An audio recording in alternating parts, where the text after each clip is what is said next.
Ça vous arrive-tu de sentir votre plaisir mourir? Aujourd'hui, on va parler de ce qui tue le plaisir.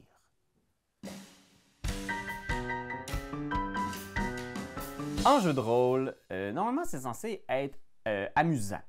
C'est un jeu! On est censé jouer pour le plaisir, jouer pour vivre des grands moments, mais il y a une phrase célèbre, je pense qu'elle a été dite à voix haute à un moment donné, quelqu'un a vu des gens jouer à la 3.5, à la troisième édition de Donjons Dragons, en disant « Wow, ça a vraiment l'air de 30 minutes de plaisir dans un sac de 4 heures. » Puis le jeu de rôle, souvent, c'est un peu ça.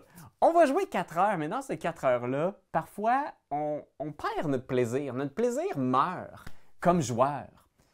Puis aujourd'hui, je vais vous faire 5 plaisir, 5 raisons principales dans différents types de scénarios où le plaisir des joueurs va mourir. C'est largement inspiré d'un livre super intéressant qui se trouve sur DriveThruRPG qui s'appelle Adventure Crucible, construire de meilleurs scénarios de jeux de rôle, et c'est par Robin D. Laws. Fait que si ça vous intéresse, vous irez voir dans la description. Il dresse le portrait des 5 grands types de scénarios pour le jeu de rôle et des différents plaisirs, des principales causes de mort de plaisir pour vos joueurs. Je vais vous en discuter un petit peu, je les ai remâchés à ma sauce aujourd'hui. Avant de faire ça, j'aimerais vous rappeler qu'on travaille super fort pour arriver à 5000 abonnés sur la chaîne. Puis on s'est dit, hey Seigneur, on est tellement sérieux, on veut tellement y arriver, qu'avec nos amis de Geekwood, qui est une boutique d'accessoires de jeux de rôle en ligne, on va donner des 20 $ de rabais. Fait que c'est vraiment des cartes cadeaux, là, 20 piastres, 20 $ canadiens de rabais chez Geekwood, et on va en faire tirer dans les commentaires de cette vidéo-là. Fait que, écoute, si tu commentes dès que la chaîne frappe 4000 abonnés, ben on fait tirer un 20 $. C'est peut-être toi qui vas le gagner. C'est un code. Tu rentres ça dans ta commande en ligne, puis boum, boum, boum, les dés et les boîtes arrivent chez vous. Fait que commente, oui, dans la vidéo si ça t'intéresse de gagner. Puis surtout, partage pour qu'on atteigne le 4000. Puis quand on va atteindre 4500, on en fait tirer un autre dans une autre vidéo. Puis 5000, oh boy, là, on en fait tirer. Puis je vais même vous shipper des dés. Là. Fait qu'envoyez! Commentez! Merci de m'avoir écouté. Abonnez-vous. Donc, sans plus tarder, les principales raisons de la mort du plaisir. On va faire nos coronaires aujourd'hui. Puis, ce que j'ai trouvé intéressant dans ce livre-là, c'est qu'il dresse un peu le portrait des 5 types de scénarios et comment les renforcer. Parce que c'est sûr que tout le monde a une idée différente de c'est quoi le jeu de rôle. Puis si vous jouez à Blade Runner, le jeu de rôle, ce ne sera pas le même type de plaisir que vous allez chercher que si vous jouez un bon vieux exploration de donjon classique où on veut juste explorer un lieu. Fait que je vais partir des 5 types de grands scénarios de jeux de rôle, puis je vais vous dire là où je pense que le fun meurt. Dans un scénario d'exploration de donjon, je pense que la pire affaire, ce qui va tuer le plus rapidement le plaisir, c'est des lieux qui sont carrément inaccessibles ou des lieux qui ne nous laissent pas le choix de la prochaine pièce à explorer. Parce que c'est vrai que comme joueur, quand on fait une exploration de donjon, ce qui arrive, c'est que le donjon, c'est des choix. Chaque couloir, c'est un choix. Est-ce que tu vas au sud, à l'ouest? Il y a 2 portes. Qu'est-ce que j'entends au sud? Des gouttes d'eau. OK, ça fait peur. Qu'est-ce que j'entends au nord? Des cris de dragon. Oh là là! Fait qu'il faut absolument qu'il y ait des choix à chaque pièce. Ou une pièce dans laquelle tu te trouves et il n'y a rien à explorer. Tu arrives dans une pièce qui est carrément vide. Comme joueur, ça mine ton plaisir parce que tu es comme... Fait que là, j'ai pas de monstre à tuer, j'ai pas de trésor à ouvrir. J'ai vraiment l'impression d'avoir perdu mon temps et ça contribue grandement au sentiment d'avoir eu 30 minutes de plaisir dans ta session de 4 heures. Fait que oui, le plaisir, c'est qu'il faut qu'il y ait des choix. Pas de tunnel, mettez pas toutes vos pièces. Il y a un seul couloir et il mène vers le nord. Là, tu t'en vas vers le nord. Puis là, il y a une seule pièce, elle s'en va vers le nord encore. Elle est comme... C'est la définition même d'un chemin de fer, d'un railroad. Tu n'as pas d'option. Et comme mentionné aussi, les pièces qui sont juste inaccessibles, Donc, si vous décrivez une pièce qui a l'air vraiment chouette de l'autre côté d'une vitre magique qui ne peut pas être brisée, ou si vous décrivez une porte mystérieuse qui est tellement bien verrouillée par magie que c'est impossible d'ouvrir, ça va vraiment retirer le plaisir de vos joueurs. Parce que quand on explore, si on veut découvrir, on veut en apprendre plus sur le lieu. Fait que oui, mettez des choix, puis surtout, créez pas des tunnels où vos joueurs n'ont juste pas d'options devant eux. Ensuite, dans un scénario d'enquête. Parce que ça, c'est un des types de jeux de rôle les plus pratiqués, que vous jouiez à l'Appel de Cthulhu, que vous jouiez à Delta Green, faire une enquête. Et là, le plaisir dans une enquête, c'est de trouver le prochain indice, de se rapprocher de la clé du mystère, ou du moins de la fin, de la catharsis, du moment climactique, là, le plus gros moment de révélation de votre mystère. Puis ce qui tue le plaisir dans un scénario d'enquête, c'est de tomber dans un cul-de-sac. C'est-à-dire, vous savez par exemple que l'indice est entre les mains du parrain de la mafia. C'est un grand criminel local. C'est lui le seul qui connaît la véritable identité de l'assassin du maire de la ville. Voilà.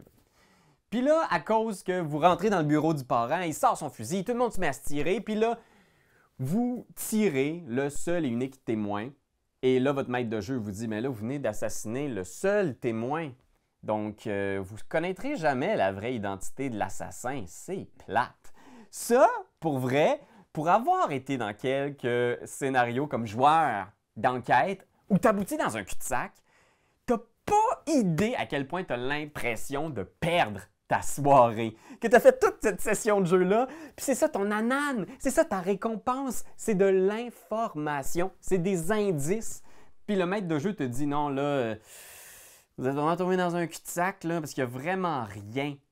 Vous êtes allé voir dans le chalet du tueur, parce que vous vous êtes dit peut-être qu'on trouvait de l'information, mais c'était un peu niaiseux, parce qu'il n'y a vraiment rien dans le chalet, tu sais. Fait que vous explorez pendant 1 heure, ça vous a pris genre 3 heures dans la partie pour vous y rendre en auto au plein milieu d'une tempête de neige, mais non, il n'y a rien, cul-de-sac. Ça, comme joueur, ça donne vraiment le goût de ne pas revenir à la prochaine session. Tu comprends-tu?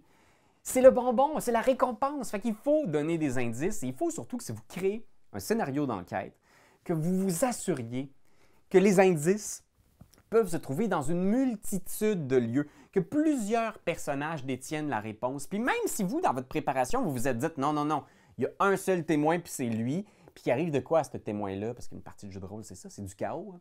Bien, il faut qu'il y ait un plan B. C'est votre responsabilité en tant que maître de jeu. Parce que je sais que des fois, on fait « Ouais, mais qu'est-ce que tu veux dans la vie? C'est comme ça des fois. Des fois, il y a des enquêtes qui restent irrésolues. » Mais c'est pas pour ça que j'ai joué à un jeu de rôle. Je veux avoir une récompense. Je veux pas avoir l'impression d'avoir fait 5 sessions pour me faire dire « Nous ne connaîtrons jamais la réponse. » Ça, pour vrai, je pense que tu te magasines de toi-même faire partie d'un true crime. Tu comprends ce que je veux dire? C'est pas des menaces, là. C'est pas des menaces, là. Mais watch out. La troisième plus grande perte de plaisir, c'est dans les scénarios de type chaîne de combat. Donc, tu sais, par exemple, on fait un one-shot d'un jeu de rôle dans lequel il y a beaucoup de combats tactiques super intéressants. Par exemple, si vous jouez à Pathfinder ou si vous jouez à Donjon Dragon puis vous avez créé un adversaire super intéressant, un boss avec des pouvoirs spéciaux, etc., bien, peut-être que le plaisir de votre groupe de joueurs, c'est de tester leurs personnages et leurs habiletés de combat. Donc, le plaisir, la récompense, le nanan, c'est d'affronter des adversaires toujours plus forts, dans des combats toujours plus intéressants, puis d'avoir un vrai gros défi tactique. C'est pas toutes les tables qui veulent ça, comprenez-moi bien, mais là, pour certains joueurs, c'est ça le bonheur. Et dans une chaîne de combat, ce qui va tuer le plus le plaisir de vos joueurs, c'est de les empêcher de se battre. Fait que de toujours mettre le combat plus loin, de le retarder. Par exemple, si vous avez demandé à tous vos joueurs de créer un personnage parce que vous allez faire une version moderne de gladiateur, fait que tout le monde doit se battre dans une arène pour pouvoir gagner la coupe et survivre, mettons, whatever. Puis que vous arrivez dans l'arène et que soudainement, les gens contre qui vous les faites se battre, ben, c'est des gens qui sont soit vraiment pas bons au combat, parce que vous dites que ça va être un dilemme moral, il faut qu'ils se battent contre des enfants. Oh mon Dieu, je veux-tu leur en coller une bonne? Ils ne voudront pas se battre, c'est des enfants. Ou si votre adversaire, votre gros boss que vous avez créé, très rapidement décide de se téléporter puis de fuir. Puis là, vous êtes comme, il va falloir que vous retrouviez le boss si vous voulez le tuer parce qu'il s'est téléporté. Ou si simplement, vous avez un barde dans votre groupe ou un personnage qui a un haut charisme et que vous lui permettez systématiquement au début de chaque rencontre de tester un jet de persuasion pour négocier la paix avec le boss. Tous ces scénarios-là qui repoussent le moment où ton barbare que tu as construit avec soin, avec un paquet de pouvoirs vraiment awesome, puis tu as passé une semaine à imaginer comment ça va être cool quand il va déployer sa hache à double tranchant. Tu veux le mettre de l'avant, tu veux lui montrer ses pouvoirs, puis là, tout ce qui va repousser le moment où ton barbare, ou ton guerrier, ou ton magicien de guerre brille, bien, ça retire le plaisir de vos joueurs. On s'entend, hein? C'est dans un type de table très spécifique. Mais si le plaisir de vos joueurs ou du jeu auquel vous vous adonnez, c'est vraiment là où le système brille, mettons Donjon Dragon, Pathfinder, bien, si le combat, c'est la star du système, puis que vous empêchez vos joueurs de se battre, bien, vous risquez de vraiment leur retirer le plaisir. Tu sais, moi, par exemple, à ma table, je sais que ce sont des joueurs qui sont très, très, très roleplay et que le combat, pour certains, c'est cool, mais c'est pas tout le monde qui triple là-dessus. C'est pas grave qu'il y ait des façons de contourner les combats. Mais si c'est vraiment un one-shot où vous avez des gens que vous savez que c'est ça leur plaisir, leur bonheur, c'est d'être fort, de se sentir élevé dans leur estime de soi parce que leur personnage peut montrer ses prouesses de combat, bien, retirez-leur pas la chance de se battre, même si c'est pas réaliste. Je le sais que votre boss il va sans doute vouloir se sauver, mais si votre scénario est un scénario de combat ou de chaîne de combat, évitez que chaque combat se termine par un anticlimax où l'ennemi disparaît, se sauve, se cache. Fait que oui, ça va vraiment retirer le plaisir de vos joueurs si vous les laissez juste pas des fois se défouler. Quatrième type de scénario, c'est les scénarios de survie, dans lequel soit on va explorer la nature, ou on va essayer de fuir un tueur en série, par exemple, ou on va essayer de se cacher d'un monstre qui n'est pas battable. Fait que les scénarios de survie, oui, ça va sembler très vieille école. Il va falloir gérer ses provisions, il va falloir se trouver des couvertures, un abri pour la nuit. Fait que dans ce type de scénario-là, ce qui va retirer le plaisir, c'est quand les moyens de survie ne sont juste pas visibles. Si vous plongez vos joueurs dans un scénario où il n'y a pas d'issue possible, par exemple, vous les lancez dans le désert et que vous leur dites comme, ben non, vous ne pouvez pas boire d'eau, il n'y a aucune façon de boire d'eau, il n'y a pas d'eau dans le désert, puis que vous ne leur laissez pas une porte de survie à quelque part. Votre scénario de survie, c'est ils doivent survivre à une créature qui est immortelle, invincible, qui a tous les points de vie, puis vous vous dites dans votre tête, c'est facile, l'issue pour survivre, c'est il faut juste qu'ils se sauvent, ils doivent fuir.